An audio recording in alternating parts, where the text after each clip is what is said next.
கீழடியை வைத்து மீண்டும் தமிழகத்தில் அரசியல் செய்ய தொடங்கியுள்ளார்கள். கீழடி ஆய்வுகளை உடனடியாக அப்படியே ஏற்றுக்கொண்டு அவற்றை வெளியிட வேண்டும்.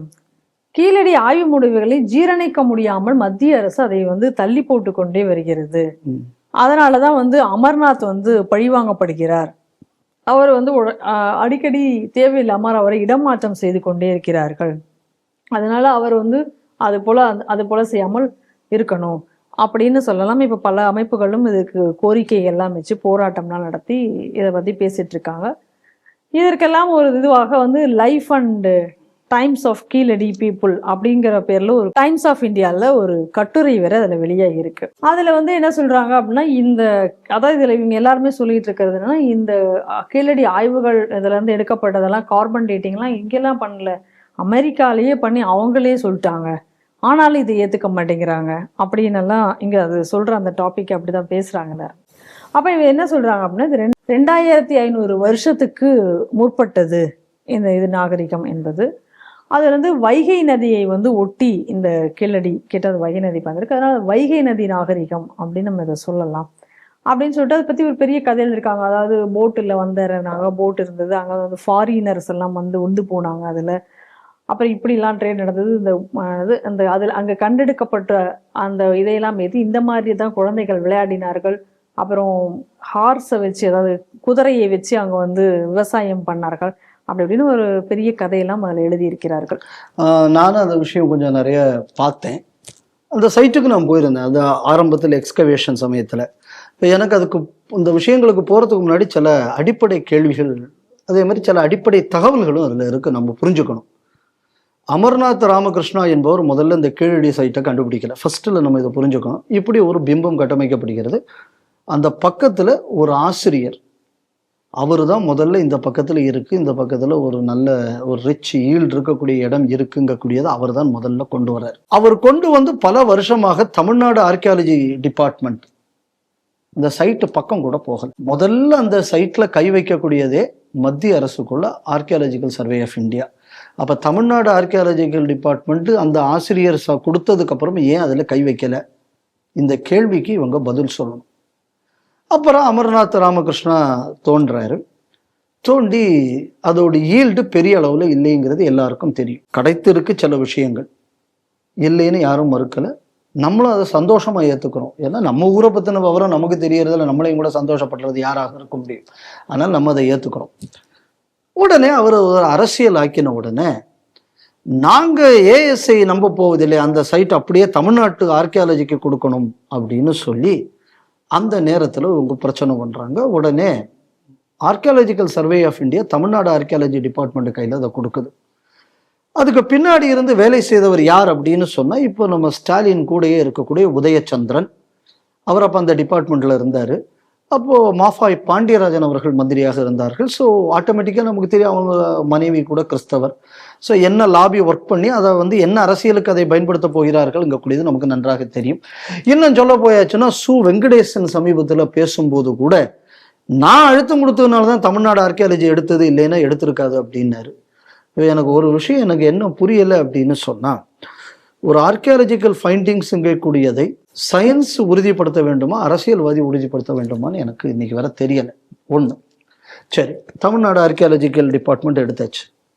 எடுத்ததுக்கப்புறம் ஜியாலஜியிலிருந்து ஜென்ரலாக என்ன பண்ணுவாங்கன்னா, ஒரு பொருள் எடுக்கும்போது அந்த ஒரு பொருள் எத்தனை அடியிலிருந்து எடுக்கப்பட்டது, அப்போ அந்த இடத்துல இருக்கிற மண் படிமம் எவ்வளோ வருஷமானது, இந்த மாதிரியெல்லாம் ஸ்டடி உண்டு. அந்த மாதிரி யாருமே அந்த இடத்துக்கு போகக்கூட இல்லை, அந்த மாதிரியான யாரையும் கூப்பிடக்கூட இல்லை தமிழ்நாடு ஆர்கியாலஜிக்கல் டிபார்ட்மெண்ட். அடுத்தது, இப்போ அமர்நாத்துக்குள்ள ரிப்போர்ட், சரி, அதில் சில கொரி கேட்குறாங்க. இப்போ நான் பிஹெச்டிக்கு அப்ளை பண்ணுறேன், நான் எல்லாம் ரிசர்ச் எல்லாம் முடிச்சு நான் என்னோட தீசிஸை சப்மிட் பண்ணுறேன்.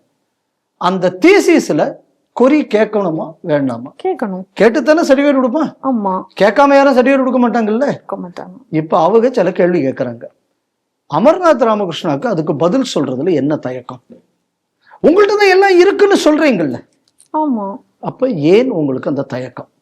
முதல் பாயிண்ட். இரண்டாவது, இடையில இந்த காசுக்கு போத்தர் பாட்டு எழுதுவார் சினிமாக்கள்லாம், அவர் பேர் என்ன? வைரமுத்து. அந்த முத்து, வைரமுத்து. அந்த காசுக்கு எடுக்கக்கூடிய மீட்டு புலவர் இடையில சொன்னார், இது என்ன இவர்கள் நம்பிக்கையால் அடிப்படையான ராமனை ஏற்றுக்கொள்வார்கள், அதே நேரத்தில் அறிவியலின் அடிப்படையான இதை ஏற்றுக்கொள்ள மாட்டார்கள். சரி, அறிவியல் அப்படின்னா என்ன? You have to question the fact. Question பண்ணும், கொஸ்டின் பண்ணி நீங்கள் அதை நிரூபித்து அதை அதான அறிவியல். ஏன் அமர்நாத் ராமகிருஷ்ணாவால் அந்த கொஸ்டினை ஆன்சர் பண்ண முடியல? அப்போ எது அறிவியல்? அடுத்தது இவர் சொல்றார், நம்பிக்கையின் அடிப்படையிலான ராமன். அந்த கீழில தோன்றின மெட்டீரியல்ல அது இந்த பானை ஓடுகள். அதில் ஒன்றில் குவீரன்னு கிடச்சிது சில பானையோட எழுத்துக்கள்லாம். குபேரன் குபேரனை குறிக்கக்கூடியது. குபேரங்கக்கூடிய பேர் நம்பிக்கையின் அடிப்படையான ராமாயணத்திலிருந்து தான் முதல்ல பழக்கத்துக்கே வந்தது. அப்போ நீங்க சொல்லக்கூடிய இந்த குபேரன், நீங்க சொல்லக்கூடிய ராமாயணம் நம்பிக்கையிலிருந்து வந்தது.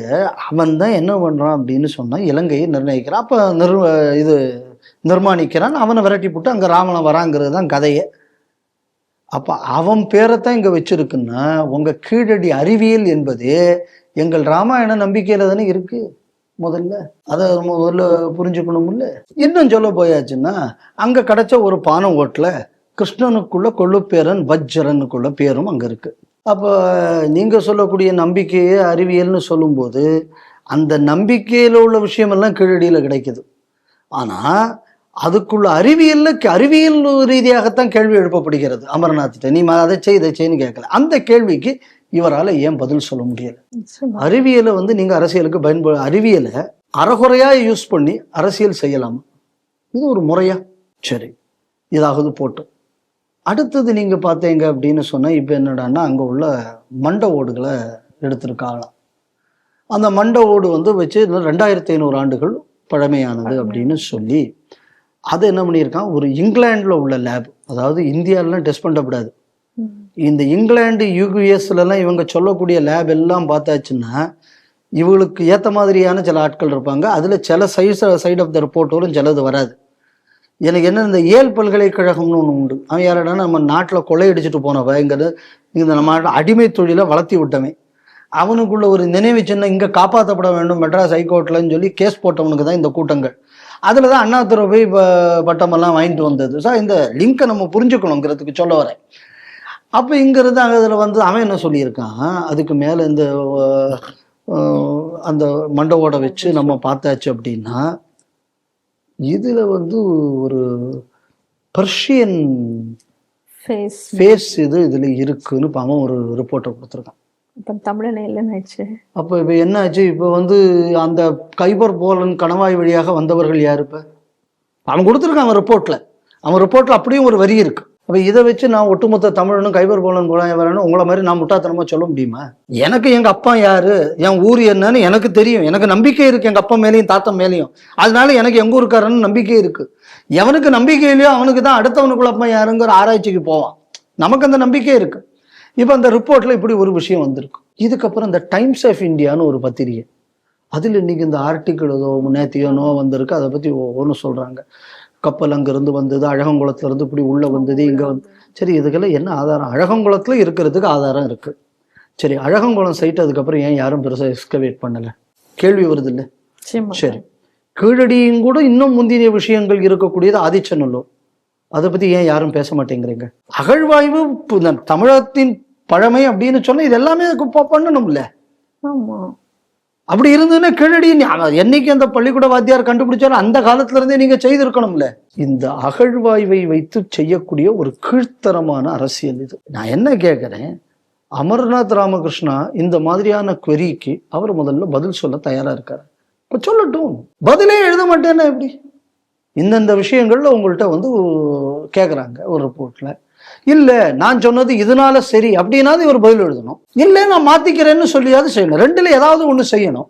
இது ரெண்டுமே செய்ய மாட்டேன் அப்படின்னு சொன்னா நான் சொன்னதுதான் வரலாறுன்னு நீ எழுதுன்னு இல்லை அர்த்தம். அப்ப இவர் எதிர்பார்க்கிறது என்ன? இப்படி நான் ஒரு ரிப்போர்ட்டை கொடுப்பேன், ஏன் ரிப்போர்ட்டை இவங்க வெளியிடலைங்கிறதுக்கு அரசியலுக்கு நான் என் ஃப்ரெண்டு, அதாவது எப்படின்னு சொன்னா அவர் சௌராஷ்டிரா சமுதாயத்தை அந்த ஆளே முதல்ல தமிழன் கிடையாது. அதுல ஒரு வேடிக்கை என்ன அப்படின்னு சொன்னா, இந்த ஆளை வைத்து அரசியல் செய்யக்கூடியது யாருன்னா இந்த சு வெங்கடேசன் ஒரு ஆள். அந்த ஆளுக்கு எப்படின்னா ஒரு பக்கம் தெலுங்கு, இன்னொரு பக்கம் சௌராஷ்டிரா. அந்த ஆளும் தமிழன் கிடையாது. இது ரெண்டு பேரும் சேர்ந்து ஒரு வரலாற்று மோசடி செய்யறது தான் இந்த கீழடி. நீங்க நல்லா புரிஞ்சுக்கணும். ஏன்னா அந்த ஆளே தான் சொன்னல, நாங்க ப்ரெஷர் பண்ணி தான் தமிழ்நாடு ஏத்தெடுத்தது. அவரு தான் சொன்ன, நானா சொன்னேன். அப்ப நீ அன்னைக்கே இதை வச்சு அரசியல் பண்ண, நீ ஓப்பனா ஒத்துக்கிட்டு இருந்திருக்க. அப்ப இந்த ஒரு ஃபைண்டிங்கை வச்சு, இதை வச்சு அறகுறையா ஒண்ணு கோட் பண்ணி, அதை வச்சு இன்னைக்கு அரசியல். இதுக்கு என்னடான்னா பாலகிருஷ்ணன் ஒருத்தர், அவரு என்னடான்னா அவர் ரிட்டையர்ட் ஆகி வந்து இப்போ ஏதோ ஒன்றுல இருக்காரு. அவர் ஒரு தனி தமிழ் ஸ்காலர் கிடையாது, அதையும் நீங்க நல்லா புரிஞ்சுக்கணும். அவர் கூட ஏதோ ஒரு மீட்டிங்ல போய் சொன்னார். என்ன அப்படின்னு சொன்னா, அது கூட நான் மறுப்பு வீடியோ போடணும்னு நினைச்சேன், நேரம் இல்லாததுனால நான் அதை போடாம விட்டுவிட்டேன். இறைவன் தான் இந்த உலகத்தை ஏற்படுத்தினான் என்பதற்கு தமிழில் எந்த ஆதாரமும் இல்லை. சங்க இலக்கியங்கள்லயே 3 இடத்துல வருது. எப்படின்னு சொன்னான்னா, இந்த வராக அவதாரம் வந்து பூமியை எப்படி மேலே கொண்டு வந்ததுங்கிற மாதிரி சங்க இலக்கியத்திலேயே பாட்டு இருக்கு. இந்த அடிப்படை கூட தெரியாம மேடைக்காக வாங்கின காசுக்கு கூவுனாள் தான் இந்த பாலகிருஷ்ணன். இவர் வேற இவர் கூட சேர்த்துக்கிட்டு இருக்காங்க. இந்த ஒரு வேலைகளுக்கு தமிழ் தெரியாது, தமிழை வச்சு பொழப்பு நடத்த தெரியும். அந்த பாலகிருஷ்ணனும் தமிழம் கிடையாது. இதையெல்லாம் வைத்து ஆட்சி சுகத்தை அனுபவிக்கக்கூடிய கோபாலபுர கூட்டமும் தமிழம் கிடையாது. இது எல்லாமே யாருடா எங்களுக்கு பேர் என்ன காட் ஃபாதர்னு சொல்ல ஈவே ராமசாமியும் தமிழம் கிடையாது. ஆனா யோசிச்சு பாருங்க, ஒரு பய கூட இந்த செட்டிலேயே தமிழம் கிடையாது. இவன் அம்புட்டு வேறும் சேர்ந்து தமிழனை வச்சு எப்படி அரசியல் பண்றான் பாருங்க. இன்னைக்கு வந்து இந்த மாதிரி இப்ப கேட்கக்கூடிய கேள்விக்கு நான் பதில் சொல்ல முடியாது. நான் சொல்றதையே நீ ஏத்துக்கோ. இது என்ன மனப்பான்மைன்னா, இதுதான் ஆதிக்க மனப்பான்மை. மேட்டிமைத்தனம்ங்கிறது இதுதான். My way or highway. ஆனா இவனுகள்லாம் ஜனநாயகத்தை பத்தி பேசுவானுங்க. வா ஓப்பன் டிபேட்டுக்கு வா, வரமாட்டான். இந்த கேள்விக்கெல்லாம் பதில் சொல்லு. கீழடியை முதல்ல பண்ணது யார்? அமர்நாத் ராமகிருஷ்ணாவா, அந்த பள்ளிக்கூட வாத்தியாரா? இவ்வளவு நாள் அவர் சொன்னதுக்கு அப்புறம் ஏன் Tamil Nadu archaeological survey of India அங்க எந்த வேலையும் செய்யல? சரி, கீழடியில கட்டின மியூசியத்துல 90% அதுல வச்சிருக்கிற எக்ஸிபிட்ஸ் எல்லாம் வெவ்வேறு சைட்ல இருந்து எடுத்தது தானே. அப்ப கீழடியில தான் அவ்வளவும் எடுத்த மாதிரியான ஒரு மாயையை கொடுப்பதற்கான காரணம் என்ன? இதையும் கூட பெட்டராக ஈல்டு வந்த ஆதிச்சநல்லூரை பத்தியோ இல்ல வேற பல சைட்டுகளோ இருக்கு தமிழ்நாட்டுல, இதை பத்தி எல்லாம் இதுவரை தமிழ்நாடு அரசு பேசாததற்கு காரணம் என்ன? ஒரு கேள்விக்கு இன்னைக்கு வரை பதில் சொல்ல மாட்டாங்க. சரி, இப்ப நீங்க தானே வெள்ளைக்காரன், வெள்ளையா நம்ம வடிவேலு காமெடி தான், வெள்ளையா இருக்கிறவன் பொய் சொல்ல மாட்டான். இந்த காமெடியை நம்மளும் நம்பணுமா? அதுக்கு அமெரிக்கா சொல்லிவிட்டார், இங்கிலாந்து சொல்லிவிட்டார். இன்னைக்கு அவன் படத்தை போட்டு தான் சொல்லியிருக்கான். அங்கிருந்து அந்த படத்தை போட்டு இதெல்லாம் பார்த்து இதுல இண்டோனாரியன் லுக் எல்லாம் தான் இருக்கு. அவனும் கரெக்டா அதுல மீசையை வழிச்சு வச்சுட்டான். எப்படின்னா அது அப்பதான் அது பார்க்க நம்ம பாதிரியார் ஜெகத் காஸ்பர் மாதிரி இருக்கணும்னு. அவன் அதுலயும் அவன் எவ்வளவு விவரமா பண்ணி வச்சிருக்கான் பாருங்க அந்த அரசியலை. ஏன்னா இதெல்லாம் தமிழ் அடையாளமா? இதுக்கப்புறம் அந்த டைம்ஸ் ஆஃப் இந்தியாவில் இப்படி வந்தது, இப்படி எல்லாம் வீடுகள் உருவாகின, இப்படி எல்லாம் அது இருந்தது. சரி, அதுக்கு என்ன ஆதாரம்? மில்லட்ஸ் எல்லாம் தான், மில்லட்ஸ் இந்த 4 பயிர்களை செய்தார்கள். என்ன ஆதாரம் இருக்கு? Alagankulam old site, no doubt. Keeladi is old site, no doubt. இப்படி எல்லாம் நடந்ததுக்கு இடையில உள்ளதுக்கு என்ன ஆதாரம் இருக்கு? இது வந்து என்னடான்னா, இது ஒரு வரலாற்று ஆர்டிக்கிள்னு சொல்லி இதை வச்சு இன்னைக்கு இந்த நாட்டில் அரசியல் நடந்துகிட்டு இருக்கு. இது அவ்வளவும் செய்ததுல ஒருத்தம் கூட தமிழம் கிடையாது. யாருக்கடா டெஸ்ட் பண்ண கொடுத்த? வெள்ளைக்கார கிறிஸ்தவன்ட்ட கொடுத்தேன். இங்க யாரா அகழ்வாய்வு நடத்தி ரிப்போர்ட்ல விளக்கம் கேட்டா சொல்லாம இருக்கேன்? ஒரு சௌராஷ்டிராக்காரன். இதையெல்லாம் நான் தான் செய்ய வைத்தேன், சௌராஷ்டிரா தெலுங்கன் காம்பினேஷன் சொன்னது. இதையெல்லாம் வைத்து அரசியல் செய்வது யார்? ஒரு தெலுங்கு குடும்பம். இவங்களுக்கெல்லாம் காட்ஃபாதர் யாரு? ஒரு கன்னடத்து நாயகன். யோசிச்சு பாருங்க, இதையும் கூட ஒரு கேலி கூத்து இந்த உலகத்துல இருக்க முடியுமான்னு. அதனால இது வந்து நான் இந்த எலெக்ஷனுக்காக டைம்ஸ் ஆஃப் இந்தியாவோட பெய்டு ஆர்டிக்கிள், இது எதற்காக அது வந்திருக்கு அப்படின்னா, முருக மாநாட்டுக்குள்ள வெற்றி, இதை திசை திருப்புவதற்காக டைம்ஸ் ஆஃப் இந்தியாவுடன் சேர்ந்து இன்றைய இந்த திமுக அரசு செய்திருக்கக்கூடிய விஷயமாக நான் பார்க்கிறேன். அது மட்டும் இல்லாமல் இப்போ தொடர்ந்து இந்த அரசாங்கத்துக்குள்ள தோல்விகள் எல்லாம் வெளியில் வருது. எலெக்ஷன் வர்ற நேரத்தில் இஷ்யூஸை விட்டுட்டு மொழியின் அடிப்படையில், ஜாதியின் அடிப்படையில் அரசியல் செய்வதற்காக திமுக அரசு எடுக்கும் யுக்தியில் ஒன்றாக நான் இதை பார்க்கிறேன்.